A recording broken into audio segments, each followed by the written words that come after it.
আসসালামু আলাইকুম। অধ্যায় ১ নবম দশম শ্রেণী সাধারণ গণিত বাস্তব সংখ্যা ১৭ নং প্রশ্নের ক খ এর সমাধান পাঠ ১৮। ১৭ নং প্রশ্ন দেওয়া আছে গুণ করো। ক নম্বরের সমাধান করব। ক নম্বর দেওয়া আছে 0.3 পৌনমণিক ইন্টু 0.6 পৌনমণিক। এখানে পৌনমণিক দুই প্রকার, আবৃত পৌনমণিক, অনাবৃত পৌনমণিক।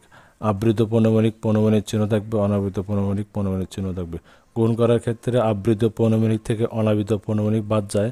আবৃত পৌনমণিক যতগুলো হবে অতগুলো হরে আসি ভাগ হবে। 0.3 থেকে অনাবৃত পৌনমণিক বাদ যাবে -0।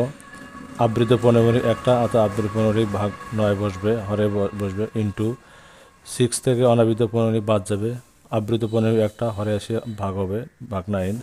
এখন বিয়োগ করব। 3 থেকে 0 বাদ দিলে 3 ভাগ 9 ইন্টু 6 থেকে 0 বাদ দিলে 6 ভাগ 9।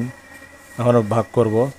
3 3 3 3 3 9, 3 3 3 2 6, 3 3 9, লব গুণন করব, 2 2, হর গুণন করব, 3 3 9। 2/9 আমরা আবৃত দশমিক ভগ্নাংশে প্রকাশ করব। 9 দিয়ে 2 ভাগ যায় না, দশমিকের বিন্দু পারে 0 বসছে। 9 2 18, 20 থেকে 18 বাদে 2, আবার দশমিক পরে একটা 0 বসে।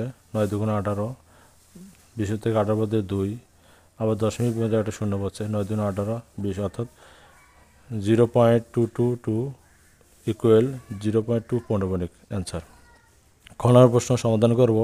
2.4 ইন্টু 0.81 অর্থাৎ পৌনমণিক। এখানে বিয়োগ করার ক্ষেত্রে আবৃত পৌনমণিক থেকে অনাবৃত পৌনমণিক বাদ যাবে।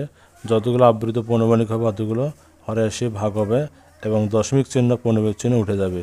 অর্থাৎ 24 অনাবৃত পৌনমণিক 2 বাদ যাবে, আবৃত পৌনমণিক 9 ভাগ হবে, ইন্টু অর্থাৎ 81 থেকে অনাবৃত পৌনমণিক 0 বাদ যাবে। দুটা আবৃত দশমিক ভগ্নাংশ হরে আসি, দুটো আবৃত 9 বসবে।